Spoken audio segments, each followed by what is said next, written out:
자, 오늘은 마가복음 마지막 책거리 하는 날입니다. 마가복음을 길게 했는데 오늘로 해서는 몇 회째인가 하면 89회째입니다. 시작을 언제 했느냐 하면 너무 오래돼서 잘 기억이 안 날 텐데요. 저도 기억이 안 나요. 언제 시작했는가 확인해 보니까 2020년 1월 19일 주일에 시작을 했습니다. 마가복음을. 그러니까 이게 뭐냐면 코로나 팬데믹이 시작하기 직전에 이 마가복음을 시작했어요. 그리고 이제 거의 끝나는 지점에 이제 마가복음을 마감하게 되었습니다. 마가복음은 이 사복음서에서도 가장 짧은 책이죠. 사복음서에서 가장 짧은 16장으로 되어 있는데 아주 이 기자가 레포트를 하듯이 굉장히 순발력 있게 굉장히 다이나믹한 책이 이 마가복음입니다. 짧아서 선택했는데 89회를 하게 되었습니다. 오늘 이제 마지막인데 끝부분을 우리가 좀 보는데요. 사실은 이 복음서의 마지막, 마가복음의 마지막 이 엔딩 부분이 뭔가 좀 씁쓸한 부분이 좀 많아요.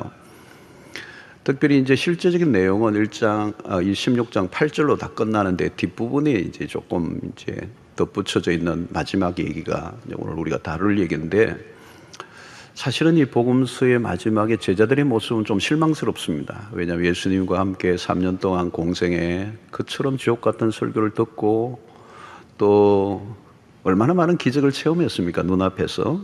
그리고 신비한 황홀한 경험도 많이 했는데, 그리고 예수 그리스도의 십자가의 죽으심과 부활에 대한 얘기를 제자들에게 알려줬음에도 불구하고 제자들은 이걸 믿지 못합니다. 그리고 오늘 본문을 보면 여인들이 예수님의 부활을 묵으면서 목격한 얘기를 제자들이 알려줬는데 제자들은 안 믿어요. 이미 예수님의 곁에 공생에 따라다닐 때 예수님이 하신 말씀을 기억한다면 사실이구나, 그 얘기가 이 얘기구나 이렇게 연결이 돼야 되는데 제자들은 안 믿어요. 불신앙을 하고 있습니다. 이런 복음서에서 제자들의 모습은 우리를 절망하게 하죠. 교회를 여러분 우리가 많이 다니고 또 말씀을 많이 들어도 예수님의 그 직강, 그죠? 예수님에게 직접 말씀을 듣고 또 기적을 체험한 사람들이 안 믿는 정도니까 참 이것이 복음서의 마지막 뒷부분이라니까 사실 섭섭한 부분이 있습니다. 아마도 예수님의 제자들은 예수님의 십자가 사건이 굉장히 큰 충격을 줬던 것 같아요. 정신적 외상을 주지 않았을까. 그토록 3년 동안 집도 모두 다 팔고 예수님을 따라갔는데 그분이 십자가에 매달려 죽어버리니까 얼마나 절망스럽고 또 얼마나 불안하고 두렵고 또 스승을 부인했다는 그 죄책감이 자기들을 사로잡았을 거예요. 그리고 무기력함과 그런 자포자기, 이제 이런 상황 속에서 누가 다시 살아났다고 얘기를 하긴 하는데 믿어지지가 않는 것이죠. 자, 그런 의미에서 이 마가복음의 에필로그, 마무리 부분은 참 안타까움을 갖고 있는데요. 오늘 역시 이제 13절에 보니까 두 사람이 가서 남은 제자들에게 알렸으되 뭘 알렸습니까? 부활의 예수를 알렸어요. 근데 역시 믿지 아니하더라는 거죠. 부활의 목격자들이 전해준 진술을 듣고도 안 믿는 겁니다. 지금 방금 만나고 왔다는데. 그리고 14절에 예수님이 직접 제자들에게 나타나십니다. 부활하신 예수님이. 그래서 그 후에 11제자가 음식 먹을 때 예수께서 그들에게 나타나사 그들의 믿음 없음과 마음이 완악한 것을 꾸짖으시니 이는 자기가 살아난 것을 본 자들의 말을 믿지 아니함이로라. 여기서 예수님이 그 제자들의 믿음 없음을 책망하십니다. 그리고 책망하실 뿐만 아니라 그들의 완악함을 꾸짖으셨다. 완악함을 꾸짖었다. 그래서 여러분, 이게 믿지 않는다는 말보다 이 완악함이라는 표현은 좀 더 강도가 높은 것입니다. 이 완악함이란 뭐냐면 아주 강팍한 상태예요. 이게 무슨 말을 해도 안 받아들이려고 하는 태도, 모든 증거를 다 갖다 대도 안 믿으려고 작정을 하고 있는 상태의 마음을 완악함이라고 표현하는 것입니다. 사실 믿을 수밖에 없는 증거들이 많은데 그걸 거부하고 있는 것입니다. 안 믿기로 결단한 사람. 사실은 안 믿기로 결단하고 있는 사람에게 얘기하기 어려워요. 전도하기 참 어렵습니다. 그런데 사실 여러분, 이 제자들의 모습이 오늘 우리 시대의 모습이죠. 오늘 우리 시대 사람들의 모습이고 우리의 모습일 수도 있습니다. 오늘 우리 시대에 불신이 얼마나 강합니까? 무신론자들이 적극적으로 요즘 활동을 하고 있어요. 옛날에는 무신론이 그냥 있었습니다. 무신론자들이 많았어요. 내 주먹을 믿어라, 뭐 어쩌라 다 많았는데 요즘은 학자들이 이 무신론자의 학자들이 무신론의 이 이론과 무신론의 어쩌면 무신론도 신이 안 계신다, 없다는 것을 믿는 믿음이니까 그것도 신앙이거든요. 그 신앙의 체계를, 무신론의 신앙의 체계를 학문적으로 정립을 해서 그것을 퍼뜨리는, 뭐 그런 베스트셀러도 요즘 많이 나오고 있습니다. 그것이 대중문화 안에도 들어가 있고 뭐 모든 학문에도 영향을 끼치는 것이죠. 요즘 뇌과학이 굉장히 발전하고 뇌과학에 관련된 책들이 쏟아져 나오고 있습니다. 이 뇌과학을 주장하는 어떤 사람들이 너의 뇌가 하나님이다. 너가 뇌. 자, 이런 것들이 전도를 하면 누구나 거부하고 저항하고 핍박하는 것을 우리는 자연스럽게 경험하고 있습니다. 복음에 대한 알러지 반응. 이게 완악함이라는 표현을 쓰는 겁니다. 지금 예수님의 제자들이 그토록 경험하고 영적인 신비한 경험까지 하고 예수님의 주옥 같은 말씀을 듣고 죽은 자가 살아나고 맹인이 눈을 뜨는 그런 경험을 하고도 예수님의 말씀을 못 믿는데 누가 믿겠어요, 여러분? 이 완악함이라는 거죠. 여러분, 완악함이라는 단어를 쓰면요, 강팍함, 이것은 출애굽기에서 바로 왕을 생각할 수가 있습니다. 모세가 가서 자기의 백성을 이제 데리고 풀어달라고 그러니까 안 풀어주죠. 그래서 이 기적의 대결이 나죠. 그리고 9가지 재앙이 일어나는데 손 안 듭니다. 그리고 마지막에 장자들이 죽어가는 재앙이 내리니까 결국 바로가 손을 드는데 그 상태가 죽어도 포기 안 하고 항복 안 하는, 갈 때까지 가는 인간의 모습을 바로를 통하여 보여주는데 그게 완악함이라는 거예요. 인간의 완악함.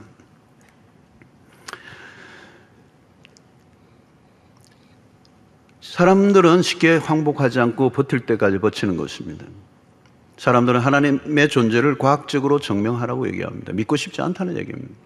사실은 이런 예수님의 부활 사건은 예수님은 죽은 자 가운데 다시 살아나신 분이고 빈 무덤입니다. 그게 사실이거든요. 이 과학은 사실을 증명하는 학문이라고 그러는데 사실이 일어났는데 그 사실을 부정하는 것, 이 비과학적이라는 거죠.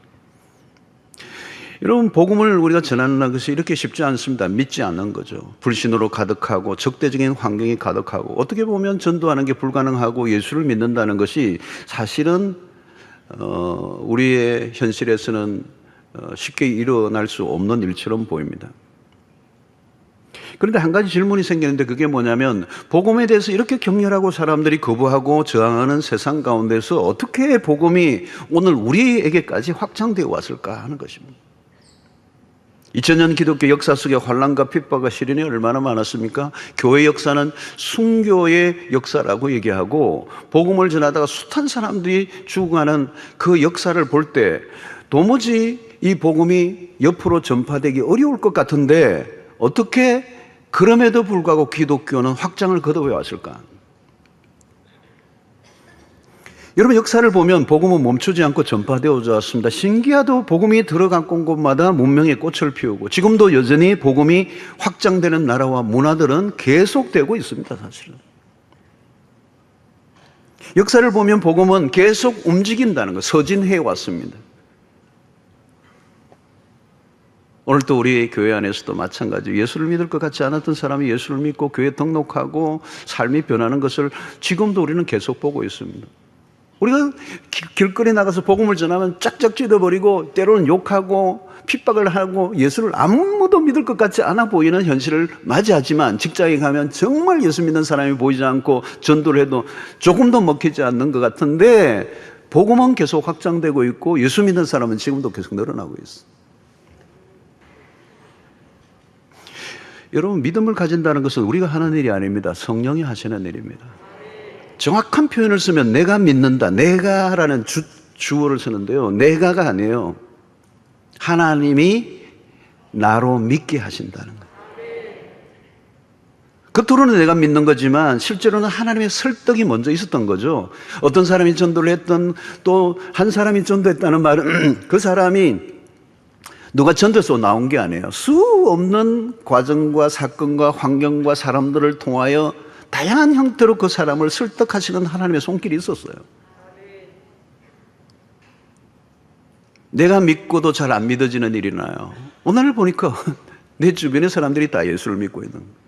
오랫동안 안 만났던 친구를 하니까 그 친구가 예수를 믿어. 너가 예수를 믿어? 기적이다.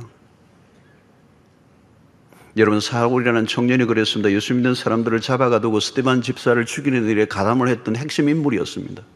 그러니까 교회를 핍박하고 예수 믿는 사람들을 잡아 죽이는 일에 앞장을 섰던 사람이 사울입니다. 그가 어느 날 다메섹 도상으로 가다가 정오에 빛보다 더 강력하게 다가오는 예수 그리스도를 만나고 그 앞에 무릎을 완전히 꿇고 예수 그리스도에게 생포되고 맙니다. 자, 그런데 여러분, 이 복음을 이제 받아들이는 과정 속에는 누구예요? 누군가 전파하는 사람이 있어야 된다는 거예요. 로마서 10장 14절에 보니까 그런즉 그들이 믿지 않는 일을 어찌 부르리요? 듣지도 못한 일을 어찌 믿으리요? 전파하는 자가 없이 어찌 들으리요? 중요한 것은 누군가 복음을 전해야 한다는 거예요. 전도의 테크닉이 좋아서 혹은 말을 잘해서 믿는 게 아닙니다. 상관없어요. 중요한 것은 하나님이 믿게 하시는데 누군가 전파함으로 그 방식을 통하여 전도의 방식으로 예수를 믿게 하시는 게 일반적인 방식이에요. 그래서 어떤 사람은 빨리 항복하는 사람이 있고 어떤 사람은 고집이 세워서 버티다가 나중에 손드는 사람이 있고, 그래서 예수의 부활 사건은 하나님의 나라 확장으로 가속화됩니다. 그래서 제자들에게 대사명이 주어지죠. 그래서 오늘 15절에 보니까 또 이르시되 너희는 온 천하에 다니며 만민에게 복음을 전파하라. 갈릴리를 벗어나지 못했던 제자들에게 주님이 하신 말씀은 놀라워요. 온 천하에 다니며 만민에게, all nations. 여러분, 이것은, 이 말씀은, 복음을 전파하라는 얘기는 복음서 곳곳에서 반복되는 얘기입니다. 예수 그리스도의 십자가 부활을 목격한 사람들은 그냥 지나칠 수 없고 내가 본 것을 말하는 증인의 사명을 감당하라. 여러분, 이것은 너무 어렵게 생각할 필요가 없습니다. 내가 본 것을 말하면 되는 거예요. 내가 뭐 저 사람을 믿게 할 거다 예를 쓸 필요가 없고 내가 믿게 할 수 있는 능력도 없고 그저 내가 본 것을, 내가 아는 것을 전하면 되는 거예요. 내가 본 것을 말하기만 하는 거예요. 은혜를 받은 대로 전하면 되는 것입니다. 그때 어떤 일이 나요? 16절에 믿고 세례를 받는 사람은 믿는 사람이 나온다. 그러면 세례를 받고 그 사람은 구원을 얻을 것이고 믿지 않는 사람은 정죄를 받으리라, 심판을 받으리라. 여러분, 우리가 복음을 전하면 두 부류로 나누어집니다. 복음을 받아들이는 사람이 있는가 하면 거절하는 사람이 나옵니다. 모두가 다 받아들이는 게 아니에요. 모두가 다 거절하는 것도 아니라는 거예요. 복음을 거절하는 사람이 있다고 위축되거나 멈추지 말라. 전하기만 하라. 세상 끝날까지. 여러분, 어떤 사람은 지금은 안 믿다고 하지만 언젠가는 믿을 사람들이 있습니다. 제자들도 마찬가지. 예수님의 부활을 안 믿었잖아요. 근데 나중에는 그 부활의 증인이 되고 그 부활을 위해서 자기의 생명을 바칩니다. 일단 믿음이 생기기 전에는 모르지만 믿음이 내 안에 생기고 나면 그 믿음이 나를 움직이는 것입니다. 일단 믿음이 생겨나면 그 믿음이 나를 역사하는 거예요. 그 믿음을 내가 마음대로 어떻게 할 수가 없어요. 마치 글을 깨친 사람이 글을 무시할 수가 없잖아요. 이미 깨쳐버렸으니까 그 글을 내가 부정을 할 수 없는 거잖아요. 여러분, 이 믿음은 우리의 삶의 방식을 바꾸고 생각을 바꾸고 가치 체계를 바꾸어 놓습니다. 그 믿음은 우리를 행동하게 만듭니다. 그 믿음이 우리를 어디론가 인도해요. 여러분, 창세기 22장에 아브라함이 그 독자 이삭 100세에 난 아들을 모리아에 바치는 이 놀라운 사건이 일어나는데 우리는 거기에서 아브라함의 믿음을 경탄하는데 사실은 아브라함 믿음이 아닙니다. 하나님이 얼마나 놀라우신 분이기에 아브라함이 자기 아들을 모리아에 바칩니까? 그는 하나님이 누구인가를 알았기 때문에, 그분을 믿었기 때문에 자기 아들을 내어놓을 수 있었던 것이죠. 여러분, 하나님에게 항복하는 게 믿음입니다. 하나님을 하나님으로 인정하는 게 믿음입니다. 그 다음부터는 우리가 할 일은 정해져 있어. 길을 쓰고 그 하나님을 알리고 싶어진다는 거죠. 여러분, 예수의 부활을 믿는 순간 미션이 있습니다. 그래서 신약의 교회는 부활의 공동체고 고예수의 부활이 확실하다면 우리가 어찌 전하지 않을 수가 있겠는가. 그것이 고린도전서 15장 부활장에서 얘기하는 것입니다. 그래서 고린도전서 15장 14절 한 절을 보면 그리스도께서 만일 다시 살아나지 못하셨으면 우리가 전파하는 것도 헛것이요 또 너희 믿음도 헛것이며 무슨 얘기입니까? 예수가 다시 살아나셨기 때문에 우리가 전파하는 일은 결코 헛된 일이 아니다. 복음 전하는 거 결코 헛된 게 아니다. 가장 의미 있는 일이다. 사랑하는 성도 여러분, 우리 증인에게 요구되는 것은 확신입니다. 애매함으로 안 돼요. 복음에 대한 확신이 있어야 담대해집니다. 전도는 누가 하는 것입니까? 여러분, 누가 남에게 전하기 이전에 내 신학에 대한 확신이 먼저 확보되어 있어야 돼요. 전도하면 우리는 몇 명 정도 하느냐 양을 따지기 쉽지만, 그러나 그것보다 더 중요한 것은 복음에 대한 내적인 확신입니다. 복음 전거는 내적 확신이 바깥으로 자연스럽게 흘러가는 것입니다. 확신도 없는 사람이 나가면 깨지는 거죠. 그래서 예수님이 성천하시기 직전에 제자들에게 예루살렘을 떠나지 말고 아버지께서 약속하신 성령을 기다리라. 확신이 어떻게 주어집니까? 공부한다고 주어지는 게 아니에요. 성령의 역사하심으로. 오순절의 역사가 일어날 때 복음서에 있던 그 제자들이 완전히 달라집니다. 이론적으로만 알고 있던 그들의 신앙이 자신의 삶에 체화되면서 능력으로 나타나니까 그들은 의심 없이 부활을 증거하고 그 부활의 생명을 걸게 되고, 그러니까 역사가 일어난 거. 사도행전 4장 33절을 보면 사도들이 큰 권능으로, 큰 권능이에요. 큰 권능으로 주 예수의 부활을 증언하니 무리가 큰 은혜를 받아 그랬어요. 여러분, 이런 놀라운 역사들이 일어나는데, 이 공간복음의 마지막은 복음 전파에 관한 것들로 끝을 맺습니다. 마가복음이 그렇고 누가복음에도 보면 마지막 부분에 24장 48절을 보니까 너희는 이 모든 일의 증인이라, 부활의 증인이라는 거죠. 마태복음 28장 19절 20절에도 마찬가지. 그러므로 너희는 가서 모든 민족을 제자로 삼아. 여러분, 이 모든 것들이 마가복음, 누가복음, 마태복음 모두가 마지막 부분은 복음 전도로 얘기하고 있어요. 복음을 전파하라는 것입니다. 이제 제자들이 사도가 되어 보냄을 받았다. 부활하신 예수님이 제자들에게 나타나셔서 하신 말씀도 똑같아요. 요한복음 20장 21절에 예수께서 또 이르시되 너희에게 평강이 있을지어다. 아버지께서 나를 보내신 것 같이 나도 너희를 보내노라 그랬어요. I send you. 나도 너희를 보낸다. 선교사로 보낸다. 세상 곳곳에 우리를 보내셨다는 거예요. 우리에게 메시지를 주시고 이 메시지를 가지고 세상 가운데 나아가라. 그래서 신약의 교회는 가라예요. 가라예요. 이 모이는 게 목적이 아니라 가는 것입니다. 자, 그런데 이 복음 전거는 매우 위험하고 까다로운 일이에요. 그냥 보내지 않고 그 증인들에게 능력을 부여해 주시고 보내셨다는 거예요. 17절 18절의 말씀. 믿는 자들에게는 이런 표적이 따르리니 곧 그들이 내 이름으로 귀신을 쫓아내며 새 방언을 말하며 뱀을 집어 올리며 무슨 독을 마실지라도 해를 받지 아니하며 병든 자에게 손을 얹은 적 나으리라 하시니라. 여러분, 복음이 전해지는 곳에는 이런 현상들이 일어난다는 거, 초자연적인 역사, 기적이 일어난다는 거예요. 하늘로 예수 그리스도가 승천하시면서 남겨진 제자들에게 그냥 무기력하게 살게 하지 않고 당신이 가지고 있는 그 권능을 제자들에게 부여해 주신 것입니다. 전수해 주신 것입니다. 그래서 복음을 전하는 제자들이 가는 곳곳마다 예수님에게 일어났던 그 능력과 권능이 동일하게 일어나는다는 얘기를 지금 약속으로 해주고 계시는 겁니다. 능력이 왜 필요한가? 폼 잡기 위해서가 아니라 이유는 딱 하나예요. 구원의 역사를 위해서. 목사 전도사 타이틀이 아니에요. 중요한 것은 하나님이 누구이신가를 드러내시는 거예요. 복음을 위해서. 시도 때도 없이 기적이 일어나면 어떻게 되겠습니까? 능력이 나타나 귀신을 막 몰아내는 사역자들이 나중에 변질되는 이유가 많은데, 그게 계속 능력이 나타나다 보니까 자기 건 줄 알아요. 하나님이 주신 거거든요. 목적을 위하여. 여러분, 능력은 필요하면 하나님이 주시는 겁니다. 중요한 것은 하나님의 주권을 따라 필요하면 주시고 필요하지 않으면 거두어 가시는 거예요. 주시고 안 주시고는 하나님의 편에 달려있습니다. 우리에게 필요하면 하나님이 얼마나든지 주시고 그 도구들을 통하여 하나님의 복음이 땅끝까지 증거되게 하시는 겁니다. 사랑하는 성도 여러분, 중요한 것은 뭐냐면 그리스도의 십자가 죽으심과 부활을 통하여 우리에게 구원을 위하여 충분한 증거를 우리에게 주신 것입니다. 더 이상 필요한 게 아니에요. 더 다른 기적이 필요하지 않아. 그래서 마태복음 16장 4절에 보니까 악하고 음란한 세대가 표적을 구하나 자꾸 기적을 보여달라는 거예요. 그게 악하고 음란한 세대의 특징이에요.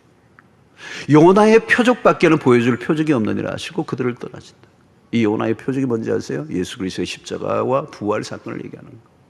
죽었다가 사흘 만에 다시 살아나신 그리스도의 십자가 사건, 이것보다 더 큰 표적은 없다. 여러분, 예수의 십자가가 믿어지는 게 기적입니다. 우리의 삶에 대한 기준은 오직 하나예요. 그리스도의 십자가 부활을 믿고 그 믿는 사실을 전하는 삶을 사는 것입니다. 오늘 나에게 주어진 것들은 다 그 일을 위하여 우리에게 필요한 것들이고, 우리의 존재를 과시하기 위해서 어떤 능력이나 어떤 것들이 주어진 게 아니에요. 오직 그리스도를 드러내기 위해요. 우리를 부르시고 우리에게 능력과 권세를 허락해 주신 줄로 믿습니다. 자, 오늘 19절에 보니까 주 예수께서 말씀을 마치신 후에 하늘로 올려지사 하나님 우편에 앉으시니라. 우리 복음서의 마지막 라스트 신이에요. 말씀을 마치신 다음에 하늘로 올리시는, 성천하시고 부활하신 분이 성천하시고 이제 어떻게 하나님의 우편에 앉아 계신다. 마지막 명장면이죠. 하늘이 열리고 그리스도께서 성천하십니다. 그리고 보좌의 우편에 앉으신 통치자로서의 그리스도, 그분은 다시 오실 그리스도요, 다시 오실 때 그분은 심판주로 오실 것입니다. 다시 오실 때는 구원자가 아니에요. 심판주로 오시는 겁니다. 그때 모든 역사는 판가름 날 것이고 그날은 반드시 오게 될 것입니다. 이제 마지막 제자들의 모습이 달라졌죠. 20절에 제자들이 나가 두루 전파할세 주께서 함께 역사하사 그 따르는 표적으로 말씀을 확실히 증언하시니라. 자, 마가복음의 끝은 오픈입니다. 오픈이라는 말은 이 마가복음의 이야기는 끝나지 않았다. 이 이야기는 계속 쓰여져야 한다. 새로운 시작. 그러므로 복음서는 끝나지 않고 복음서에 이어 뭐가 이어지죠? 사도행전이 이어집니다. 물론 누가복음이 기록한 누가복음이 제2편이 사도의 행전이죠. 복음서가 복음서로 끝나면 안 돼요. 복음서에서 사도행전으로 넘어가야 돼요. 그리고 사도들이 그 믿음의 그 증거를 가지고 삶 속에서 살아내는 이야기, 그게 사도행전. 그리고 사도행전은 28장으로 끝나지만 28장으로 끝나지 않고 사도행전은 29장을 써야 합니다. 그 29장은 우리 모두에게 주어진 지상의 명령인 줄로 믿습니다. 주님 다시는 오시는 그날까지 우리가 그 이야기, 사도 행전의 이야기, 오늘 신자들의 행전을 써가야 하는 것이죠. 사랑하는 성도 여러분, 아직도 불신앙에 매여 있는 분들이 계십니까? 십자가 부활 사건의 언저리에서 아직도 머물고 계시는 분이 계십니까? 오순절에 성령이 임하신 것처럼 오늘 여러분들 가운데 성령이 임하셔서 부활의 증인으로 우뚝 세워주고 이제 복음서를 넘어 사도행전으로 넘어가 하나님의 놀라운 이 구원의 역사, 사도행전 1장 8절의 말씀처럼 오직 성령이 너희에게 임하시면 너희가 권능을 받고 예루살렘과 온 유대와 사마리아와 땅끝까지 이르러 내 증인이 되리라고 하는 이 말씀, 이 복음의 원심력, 이 말씀대로 역사가 이루어져 갈 것입니다. 지금도 그렇게 진행되어 왔습니다. 이 말씀이 성취될 날이 올 것입니다. 그리고 이 일에 여러분들 모두가 쓰임받게 되기를 축원합니다. 성령의 충만을 받으시고 예수님의 제자들에게 주셨던 그 과업을 오늘 우리가 다시 이어받아 계승하고 우리가 어디를 가든지 예수 그리스도의 십자가의 피 묻은 복음을 전가함으로 믿든지 안 믿든지 선포하고 전하면 구원받는 자들이 우리의 전파를 통하여 나타나게 될 줄로 믿습니다. 우리는 이 마가복음을 처음 이 코로나 팬데믹이 시작되기 직전에 시작했던 이 마가복음을 이제 엔데믹 시대로 가는 이때 이제 다시 한번 이 마가복음을 마감하면서 역사적인 의미가 있는 시간이라고 생각해요. 다시 한번 우리 모두가 그동안 코로나 기간 내 하지 못했던 전도, 선교 다시 한번 박차를 가하고 이번 이 여름부터 또 다시 시작하는 여러분들이 되기를 바라고 하나님께서 선한 열매를 맺어 주실 줄로 믿습니다.